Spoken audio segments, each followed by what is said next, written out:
Shalom, selamat pagi saudara-saudari yang dikasihi oleh Tuhan. Kita bersyukur pada pagi hari ini masih mempunyai kesempatan untuk mendengarkan renungan kebenaran firman Tuhan. Renungan pagi Sabtu 26 Maret 2022. Tema, jujur dan terbuka di hadapan Tuhan. Lukas 18 ayat 13 berkata bahwa, tetapi pemungut cukai itu berdiri jauh-jauh, bahkan ia tidak berani mengadahkan ke langit, melainkan ia memukul diri dan berkata, "Ya Allah, kasihanilah aku orang berdosa ini." Keadaan hati kita adalah faktor penting yang dapat mempengaruhi hubungan kita dengan Tuhan. Sebab yang dinilai Tuhan bukanlah rupa atau paras, kekuatan, kehebatan, atau kepintaran, melainkan isi hati kita. 1 Samuel 16 ayat 7b juga berkata bahwa bukan yang dilihat manusia yang dilihat Allah. Manusia melihat apa yang di depan mata, tetapi Tuhan melihat hati. Tuhan menyelidiki segala hati dan mengerti segala niat dan cita-cita. 1 Tawarik 28 ayat 9 jelas sekali Tuhanlah yang menguji hati. Untuk menggambarkan keadaan hati manusia, Kristus memberikan suatu perumpamaan tentang dua orang yang berada di bait Tuhan untuk berdoa, yaitu seorang Farisi dan seorang pemungut cukai.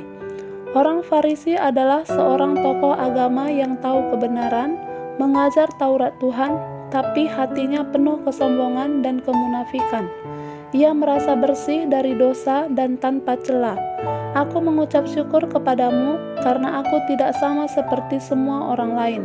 Bukan perampok, bukan orang zalim, bukan pezina, dan bukan juga seperti pemungut cukai ini. Aku berpuasa 2 kali seminggu. Aku memberikan 1/10 dari segala penghasilanku.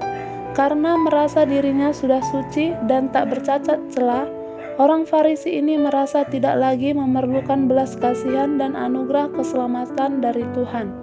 Sikap yang bertolak belakang justru ditunjukkan si pemungut cukai yang berdiri jauh-jauh, bahkan ia tidak berani mengadah ke langit, melainkan ia memukul diri dan berkata, "Ya Allah, kasihanilah aku orang berdosa ini." Pengakuan jujur disertai kerendahan hati yang ditunjukkan si pemungut cukai telah mengetuk pintu rahmat Tuhan. Pemazmur menyatakan bahwa korban sembelihan kepada Tuhan ialah jiwa yang hancur, hati yang patah dan remuk, tidak dipandang hina olehnya. Tuhan berkata, orang ini pulang ke rumahnya sebagai orang yang dibenarkan Allah dan orang lain itu tidak. Sebab barang siapa meninggikan diri, ia akan direndahkan, dan barang siapa merendahkan diri, ia akan ditinggikan.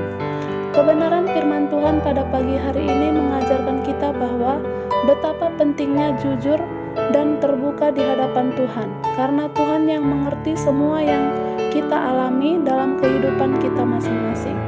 Tuhan benci hati yang sombong, tetapi mengasihi orang yang rendah hati. Selamat pagi dan selamat beraktivitas. Tuhan Yesus memberkati.